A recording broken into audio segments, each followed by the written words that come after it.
আমাদের আবু সাঈদ দেশের জন্য জীবন দিয়েছে। আবু সাঈদ যখন গুলি খেলো, দেশের জন্য জীবন দিল, তার এই গুলি খাওয়ার দৃশ্য দেখে আমরা আর ঘরে বসে থাকতে পারি নাই। তারপরে আমরাও মাঠে নামি, আমরা ওই আন্দোলনে যুক্ত হই। তারপর আমাদের দেশ স্বাধীন হয়, নতুন করে বিপিএল হয়।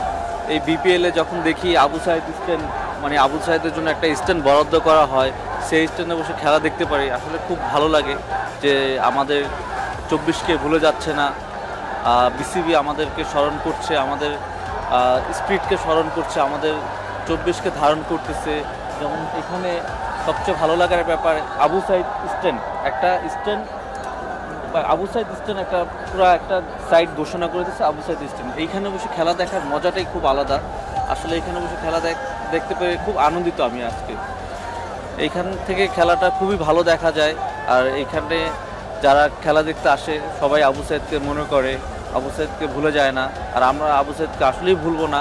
আর সবচেয়ে বড় কথা কি, আমাদের সবাইকে 24কে ধারণ করতে হবে, 24কে মনে রাখতে হবে। আপনারা 24কে ভুলবেন না, আর আমাদেরকেও ভুলবেন না, এটাই আমাদের একটাই কথা।